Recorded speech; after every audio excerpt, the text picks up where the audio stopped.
Good evening to all. Good evening to all. How's everybody doing? Thank you. Thank you for joining in.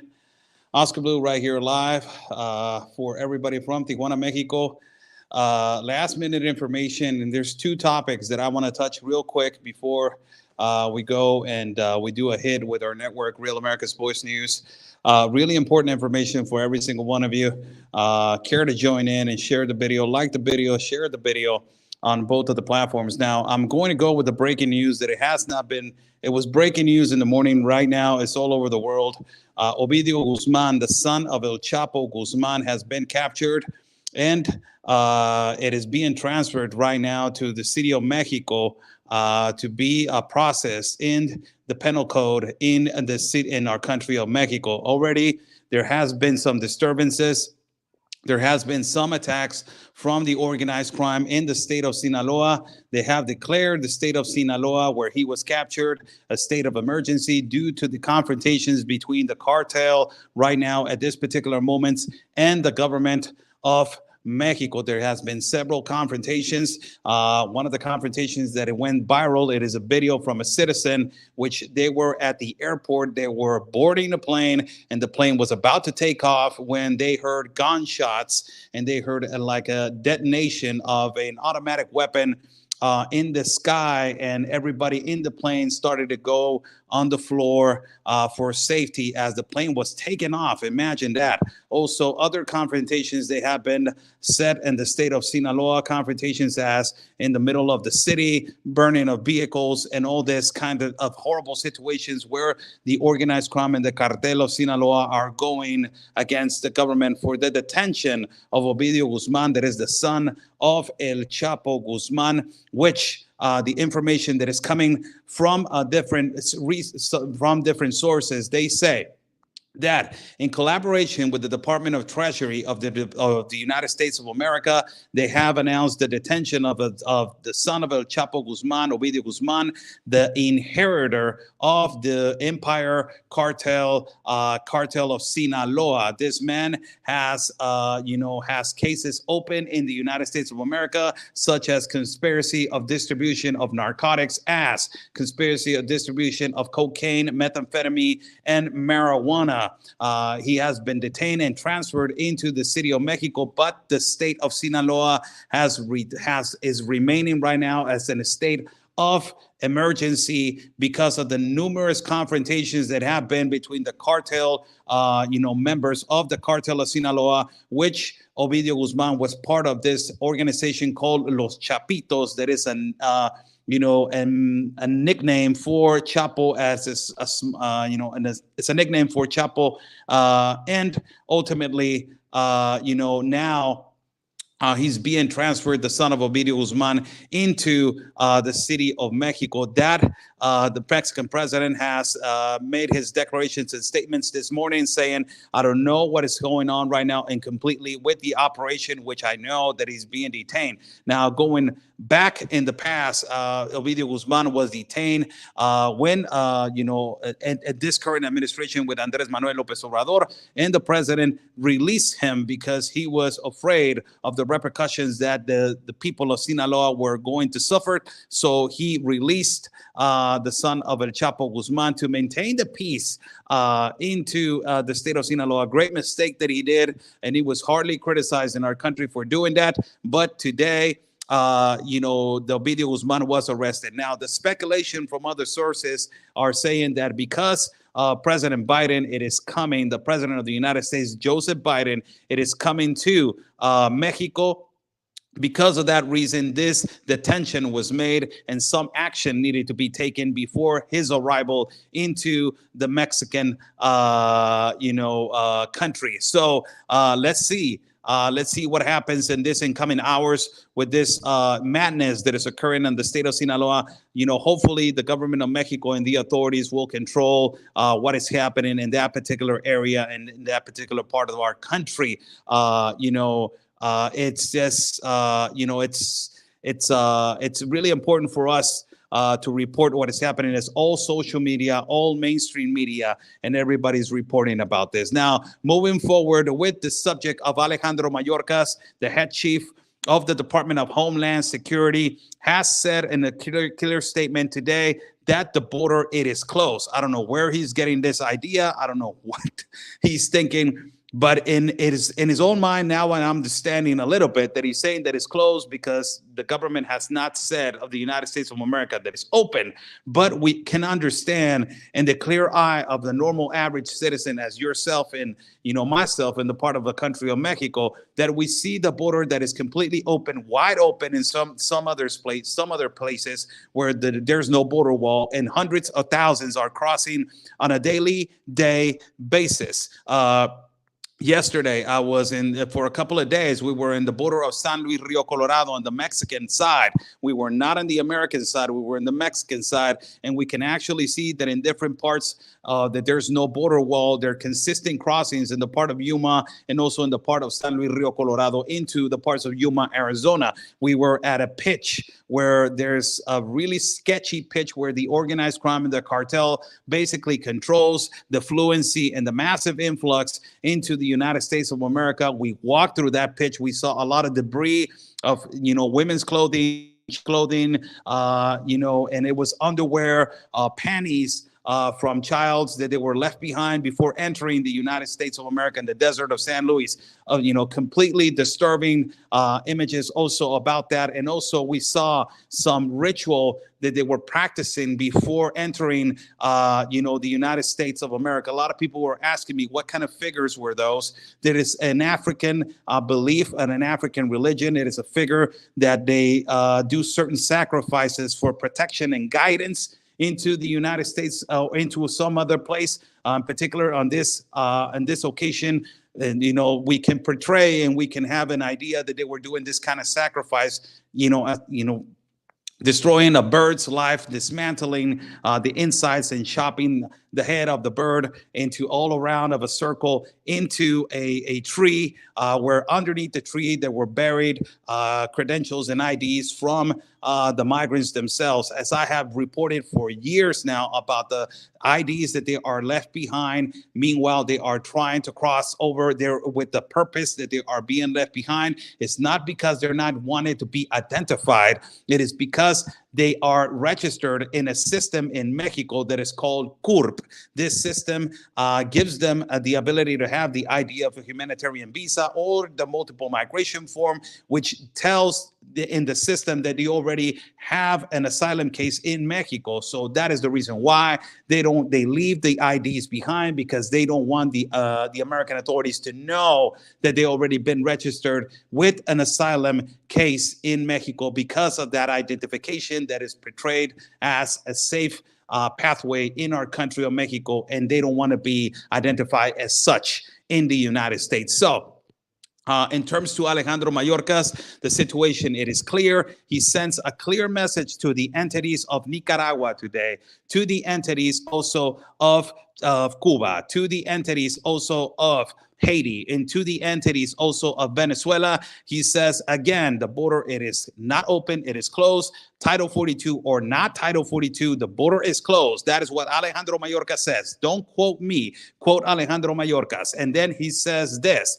He says, in particular, people that enter from these entities in an irregular fashion, and he uses these words in an illegal way into the United States of America, they are going to be expelled under the Title 42 or Title 8, and ultimately they will not have a possibility to enter the United States again under the claims of asylum and refugee. I believe that this is the time that the United States government and the administration of Joe Biden explains correctly. For God's sake, it's about time that you explain correctly what is asylum and what is refugee. It is about time. You are surpassing your time. It is past due. It is the time for you to explain what is asylum and refugee and who qualifies and who does not qualify. This is why apparently they are implementing a program that is called CBP1.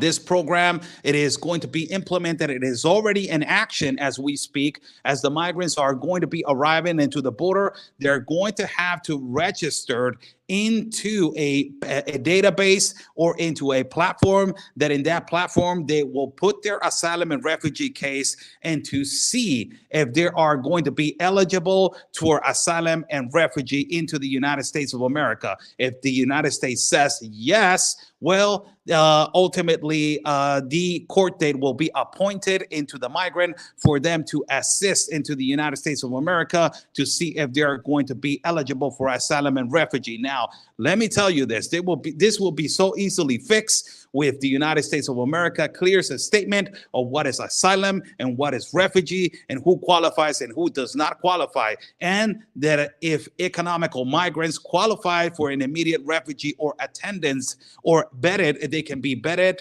into the United States of America. Now, the new program that is Alejandro Mayorkas has already implemented and said publicly, it is that they are only going to be admitting under the humanitarian parole 30,000 are of each entity. That is, they already are in the limit of the entities of Venezuela. So they already admitted 30,000 Venezuelans under this humanitarian parole. There's more than 30,000 that are going to be applicable for the people of Nicaragua, 30,000 applicable for the people of Haiti, 30,000 applicable for the people of Cuba. After that, whoever enters in an irregular fashion or an illegal fashion into the United States of America, they are going to be expelled and detained, and also ultimately they will not be applicable for asylum and refugees. So they're opening up this humanitarian parole that it was implemented at first only for Venezuelan people. Now it is going to be implemented directly, not only to Venezuelan people, but also now to Nicaragua people, also now to people from Haiti, also now for people from Cuba, also now for those entities. People are asking what happened to all the 5 million that are already inside of the United States of America. I cannot answer you that. I don't work for the Department of Homeland Security. I don't work for the United States government. I'm a reporter and a journalist. So I don't know what is going to happen with those people. I don't know if they're going to expel them or they're going to do a really thorough investigation to see which are the cases that they're applicable for asylum and refugee. Let me tell you, this is Obama 2.0. Now they're going to start deporting. And what Obama did in the past administration was that he was the one that admitted so many cases of asylum that later on he started expelling a lot of migrants into their countries and returning them to their countries without the proper inspection, and also for the unaccompanied minors, returning them to the same people, the same traffickers, the same coyotes. It is unbelievable what the Obama administration did. That is the administration that deported more Latinos in history of the United States of America. And this ultimately created jobs. Yes, it created jobs for detention centers. It created jobs for prisons that they are directly applicable to people that they entered illegally to the country of the United States of America. This created jobs because they put another crime, that is illegal re-entry. In the times of Obama, that this illegal re-entry crime, it is people that they re-enter again the United States of America illegally, and they were put on a federal, on the federal crime under a federal system in a federal detention center. A lot of these federal detention centers that were created under the Obama administration. If this is going to start, and if they're going to start deporting, people or returning them back or whatever you want to call it, because I don't want to hurt your feelings or your, I don't want to be, hurting your victimization, ideology, whatever term you want to call it, returning back, deportation, whatever you want to call it. If they're going to start doing this consistently and returning them back to their homes, it is going to be Obama 2.0. It is this Obama 2.0 ideology of admitting and then releasing again. It is a huge humanitarian business. It is a huge a humanitarian operation to make money out of the necessity and the vulnerabilities of people that they are in need. And this happened ultimately under the Obama administration, where multiple prisons were created as the federal funded, these CCAs, these GOs, these MCCs, all these All these private prisons, they are aligned with the federal system, and these federal systems and these prisons, they are aligned with humongous people that they have a lot of money, a lot of billions of dollars of money. So, ultimately, it is really important to know what is happening right now into the situation in our borders. This is incredible. This is incredible. What this I don't understand. Particularly, I don't understand what the Biden administration is doing. Really, I do not understand what the Biden administration it is doing. And clearly, it is sickening to just send a message to say, you know what, the border's closed.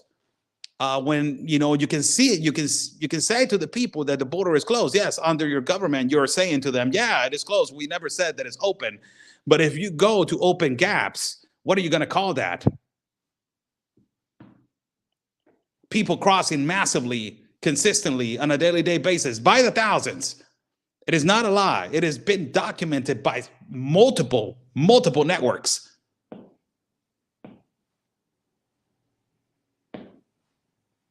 What are you going to lie about it? Is it a lie? Is it a lie? Just being honest.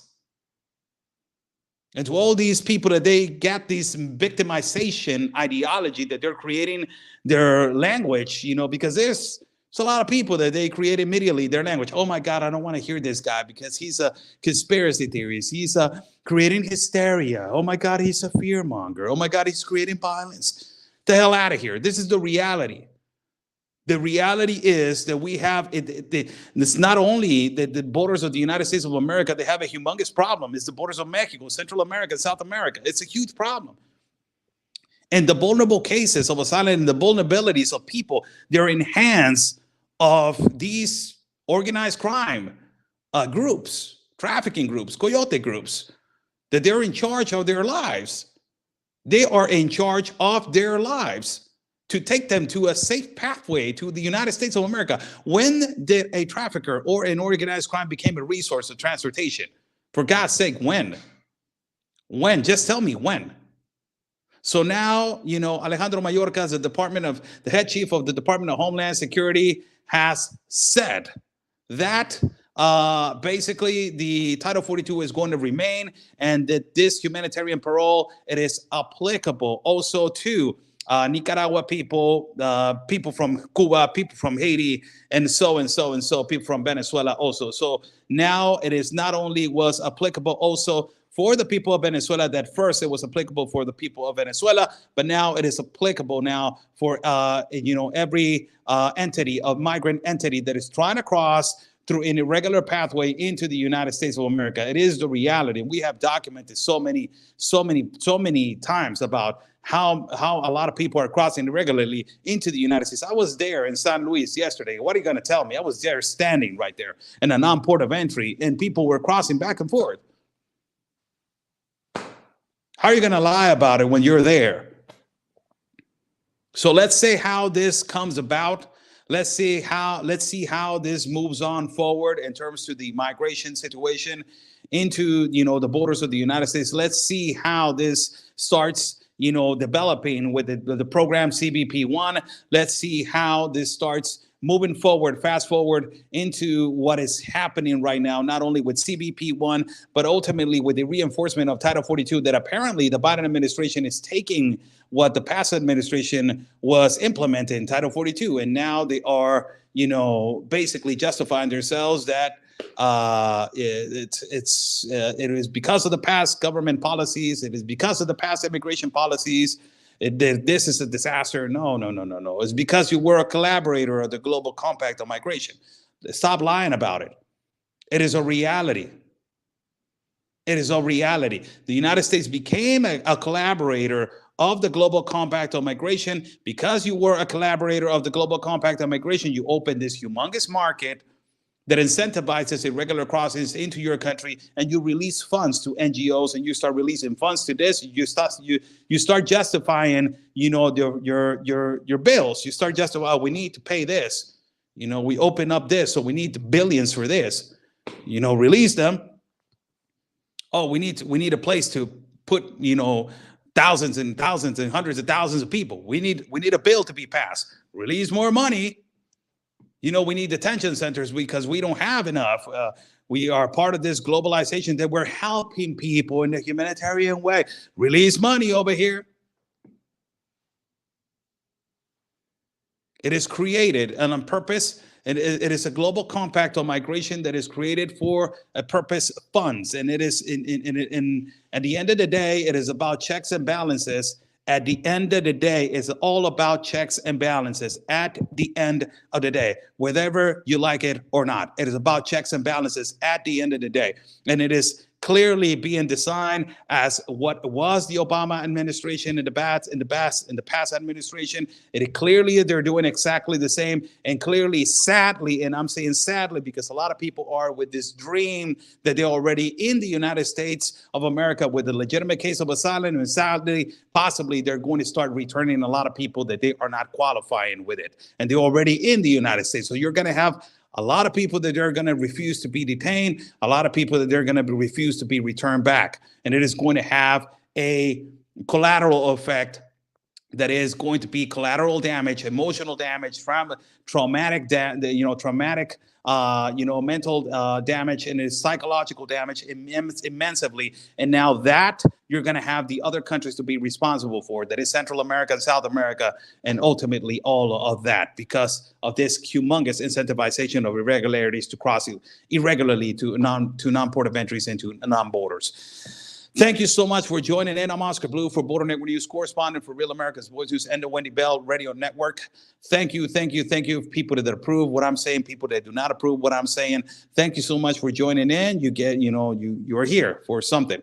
So basically, I just want to say thank you to every single one of you. Follow me at all my platforms, Twitter, Instagram, Facebook, YouTube, and also Getter as Oscar L. Blue, Ramirez Oscar L. Blue. And also you can follow us at my page, it's OscarBlueRamirez.com. You can get over there all the news and all the websites and everything that we're posting and writing and consistently.